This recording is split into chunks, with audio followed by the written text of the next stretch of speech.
Well, what's your role or your part of the cast or of the crew here in the Gospel of the Biz? This is Hey po, I'm Angel. Ako po yung location manager for Gospel of God. Hello po, my name is Johnson Magpusaw. Isa po ako sa mga main character ng Gospel of God. Ako po si Sharon Tayo, director, producer, writer ng The Gospel of God. Ako po si Gab. Ako po si Tonton, one of the gang members. Okay, my first question is for kay Direk Sharon. Kasi I'm not sure, parang is this your first film na parang ano? Kasi may mga ano pala muna yung mga previous na nagawa niyo? Yung first film ko way back, 2010, Halaw. And yeah, sa Cinemalaya siya. And then yung next ko is a full-on documentary sa Busan. And then yung last ko is Women of the Weeping River. Ito this. Parang kasi napanood ko na siya sa opening ng Cinemalaya. So parang may napansin na ako na parang different na yung parang may iba siya dun sa mga nagawa mo. Parang medyo yung narrative na ano na siya, parang narrative na yung way of ano niya, storytelling. Can you tell something? Ano, why po ganun yung naging I think once I was in the hiatus for 7 years. Yeah, this is my comeback from advertising. So I do still do advertising din naman. Pero parang for me it's more like a semi-transition to producing more commercial films na. So andun na ako sa stage na I think I'm ready. I'm ready to do something more commercial. Though it still carries the same spirit nung boses, yung cause, nung gusto namin gawin. And then this was shot fully sa saan pong location? Sa Panay Island. So we have scenes sa Iloilo, across Iloilo province. Tsaka sa Malumpati, sa Pandan. Can you tell something, ano lang po yung inspiration? Bakit about dun sa ano, yung isang bata na na-involved sa parang sindikato yung naging story? Yeah, actually inspired siya from the story nung Someone Close to Our Family. So one day, kinento lang niya sa akin yun. And then, that really inspired me to actually develop it as a film. Kasi someone na parang I grew up with this person na hindi ko alam yung ganung past. Meron po bang parang inspiration na sa other movies itong movie na to?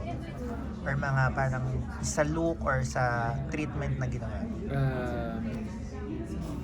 Well, siguro may similarities, pero in terms of intention, parang well hindi ko siya na-imagine na like inspired from. Parang I just thought of like writing the script, shooting the script based on how I imagined it to be. Pero yeah, wala.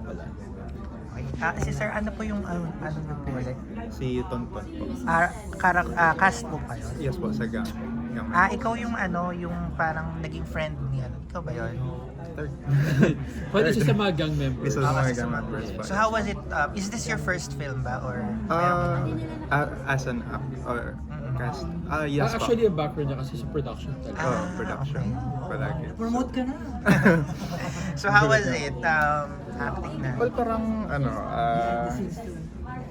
parang eye-opening talaga kasi like I never expected na maka-work in front of cameras kasi sanay ako behind the cameras and like masaya naman ako doon. Pero parang ibang world talaga yung acting compared sa production work naman. Kasi like hindi ko alam kung ano yung like bakit maganda paminsan. Like yung feeling. Like even though na nagsasabi yung iba na nag-memorize lang kayo ng script or acting, hindi katulad ng iba nagtatrabaho talaga.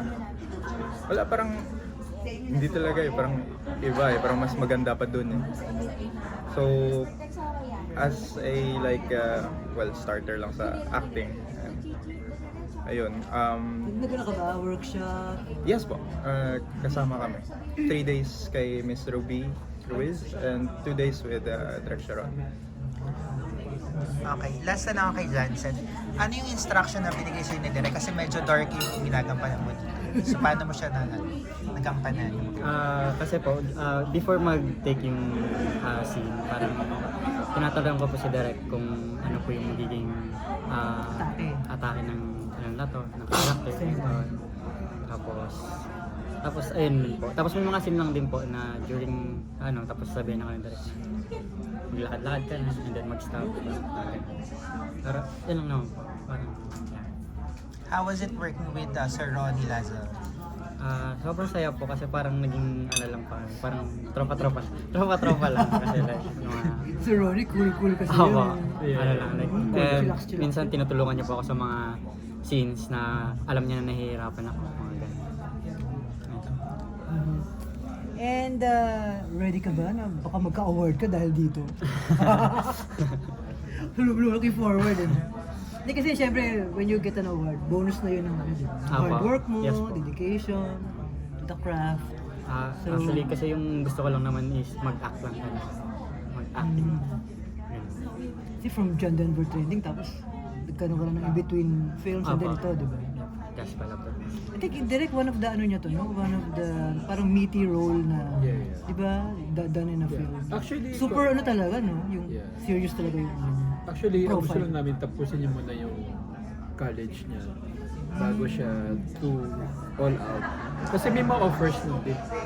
To be fair, there are a lot of offers already. It's Yung mga that, international din ba? Invite? sa local, you want to be managed by... Kaya lang sabi namin, Oo. pag-aaral Study is muna. key. Yeah. Do it not just for yourself, but for your family, for your parents. Anong year mo naman? Mag-third year po. College. Taking up Architecture po. sa Iloilo. Aklan. Architecture, kaya pala nagdodrawing ka. Drawing ba? Nagdodoodles. Yeah. Oh my gosh, pero sige po. Let's can you invite di ba? Kung sino mo lang ito sinig Maynila. Invite na lang your fans. Siyempre yung mga indie indie fans na to come and watch Gospel of the Beast para sa Sinag Maynila. Go Jansen. Hello po. Sana po panoorin ninyo ang aming pelikula, The Gospel of the Beast.